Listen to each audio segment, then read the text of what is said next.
اعوذ باللہ من الشیطان الرجیم، بسم اللہ الرحمن الرحیم۔ رب اشرح لی صدری ویسر لی امری واحلل عقدۃ من لسانی یفقہوا قولی واجعل لی وزیرا من اہلی یا رب زدنی علما یا رب زدنی علما یا رب زدنی علما، آمین ثم آمین۔ السلام علیکم ورحمۃ اللہ وبرکاتہ۔ میرے پیارے بچے، میرے شہزادے بچے، سب کے سب کیسے ہیں؟ مجھے امید ہے آپ ٹھیک ٹھاک ہوں گے۔ اللہ تعالیٰ آپ کے لیے آسانیاں پیدا کرے اور آپ کو اپنے حفظ و امان میں رکھے۔ بہت ساری دعاؤں کے ساتھ ہم اپنے سبق کی طرف آتے ہیں۔ پچھلی آیات میں ہم نے قرض کے لین دین کے بارے میں پڑھا اور اللہ تعالیٰ نے قرض کے حساب کتاب کو لکھنے پر زور دیا اور 2 گواہوں کو مقرر کرنے پر زور دیا۔ لاسٹ ٹائم ہم نے سورۃ البقرہ کی آیت نمبر 282 کا ہاف پارٹ پڑھا تھا، تو نیکسٹ ہاف پارٹ اب شروع کرتے ہیں۔ یہ سورۃ البقرہ کی طویل ترین آیت ہے، اس سے آیت دین بھی کہتے ہیں، یعنی قرض کی آیت کہتے ہیں۔ اس کا ہاف حصہ ہے جو میں پڑھنے لگی ہوں۔ فَإِن لَّمْ يَكُونَا رَجُلَيْنِ، پس اگر نہ ہوں 2 مرد، فرجلم وامرأتانی ممن تردونا، تو 1 آدمی اور 2 عورتیں ان سے جنہیں تم پسند کرتے ہو۔ پسند کرنے کا مطلب ظاہری شکل و صورت نہیں ہے، بلکہ 2 ایسی عورتیں جن پر آپ کو اعتماد ہو، اور 1 مرد۔ من الشہدائی ان تدلّا، گواہوں میں سے کہ اگر بھول چوک ہو جائے، یعنی کہ 1 آدمی اور 2 عورتیں لیں۔ 2 عورتیں اس لیے لیں کہ اگر ایک سے بھول چوک ہو جائے تو دوسری اس کی ہیلپ کر سکے۔ احدہما فتذکرا احدہما الاخری، دونوں میں سے ایک سے تو یاد دلائے ان دونوں میں سے ایک دوسرے کو، یعنی کہ اگر ایک عورت بھول جائے تو دوسری اس کو یاد دلا دے۔ ولا یاب الشہداء اذ ما دعوا، اور نہ انکار کریں گواہ جب بھی وہ سب بلائے جائیں۔ ولا تسأموا ان تکتبوہ، اور نہ تم جی چراؤ سب کہ تم سب لکھو اسے، صغیراً او کبیراً الی اجلی، معاملہ چاہے چھوٹا ہو یا بڑا اس کی مقررہ میعاد تک۔ ذالکم اقساط عند اللہ، یہ لکھ لینا، یعنی کہ جو لین دین ہو رہا ہے یہ لکھ لینا زیادہ انصاف کی بات ہے اللہ کے نزدیک۔ وَأَقْوَمُ لِلشَّهَادَةِ وَأَدْنَىٰ، اور زیادہ مضبوط رکھنے والی چیز ہے گواہی کو اور زیادہ قریب ہے اس کے۔ اللہ ترتبوا، کہ نہ تم سب شک میں پڑو۔ الا ان تکون تجارتاً حاضراتاً، مگر یہ ہو کہ معاملہ نقد تجارت کا، یعنی کہ اگر تجارت کا معاملہ ہے، لین دین کیش میں ہو رہا ہے تو اس میں لکھنے کی ضرورت نہیں پڑے گی۔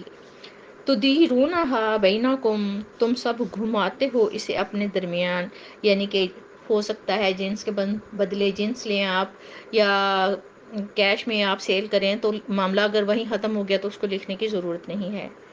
فَلَيْسَ عَلَيْكُمْ جُنَاحٌ، تو نہیں ہے تم پر کوئی گناہ، اللہ تکتبوہا، کہ نہ تم سب لکھو اسے۔ وَأَشْهِدُوا إِذَا تَبَايَعْتُمْ، اور تم سب گواہ بنا لیا کرو جب بھی تم آپس میں سودے بازی کرو۔ وَلَا يَضَارَّ كَاتِبٌ وَلَا شَهِيدٌ، اور نہ تکلیف دی جائے کاتب کو اور نہ گواہ کو۔ وَإِن تَفْعَلُوا فَإِنَّهُ فُسُوقٌ بِكُمْ، اور اگر تم سب ایسا کرو گے تو یہ گناہ ہے تمہاری طرف سے۔ وَاتَّقُوا اللَّهَ، اور ڈرتے رہو اللہ سے۔ وَيُعَلِّمُكُمُ اللَّهُ، اور اللہ تعالیٰ تمہیں تعلیم دیتا ہے۔ وَاللَّهُ بِكُلِّ شَيْءٍ عَلِيمٌ، اور اللہ ہر چیز کو خوب جاننے والا ہے۔ آیت نمبر 282 میں قرض یا کوئی بھی اہم دستاویز کو اللہ سبحانہ وتعالیٰ فرماتے ہیں کہ 2 مردوں کو گواہ بنا لیا کریں۔ اگر مرد ایک ہو تو اس کے ساتھ 2 عورتوں کی گواہی ضروری ہے، یعنی پھر اس صورت میں 3 لوگ ہوں گے، 1 مرد اور 2 عورتیں۔ تاکہ اگر ایک عورت بھول جائے تو دوسری یاد دلا سکے، اور یاد رہے کہ جن دو عورتوں کو گواہ بنا رہے ہیں وہ بھروسے والی ہوں اور خوف خدا رکھتی ہوں اور ان پر اعتماد کیا جا سکے۔ اور دوسری اہم بات جو اللہ سبحانہ و تعالیٰ فرماتے ہیں، گواہ کو جس وقت گواہی دینے کے لیے بلاؤ، یعنی شہادت دینے کے لیے بلاؤ، تو اسے انکار نہیں کرنا چاہیے، نہ سستی اور نہ کاہلی سے کام لینا چاہیے۔ اس کے لکھنے لکھانے میں معاملہ چھوٹا ہے یا بڑا، اس میں مکمل انصاف سے کام لینا چاہیے، اور اگر معاملہ سوداگری یا تجارت کا ہو یا جنس کے تبادلے میں جنس ہو یا معاملہ نقد کا ہو، کوئی ادھار والا قصہ نہ ہو تو بے شک نہ لکھا جائے، لیکن یہ دیکھ لیا جائے کہ اس معاملے کے متعلق کوئی معاملہ آنے والے وقت میں تو پیش نہیں آئے گا تو لکھ لیا جائے، ورنہ ضرورت نہیں ہے۔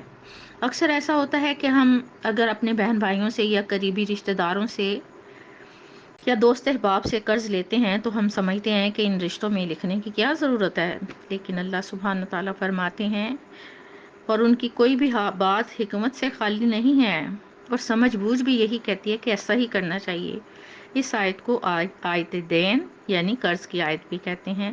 یہ آیت ہمیں مالی معاملات میں احتیاط، شفافیت اور انصاف کی اہمیت سکھاتی ہے۔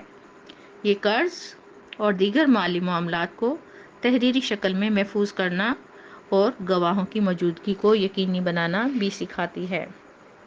سورۃ البقرہ کی آیت نمبر 283 پڑھتے ہیں، وَإِن كُنتُمْ عَلَىٰ سَفَرٍ، اور اگر تم ہو سفر پر، وَلَمْ تَجِدُوا كَاتِبًا، اور نہ تم سب پاؤ کاتب کو، فَرِحَانٌ مَقْبُوضَةٌ، تو رہن قبضے میں دے کر معاملات طے کر لو۔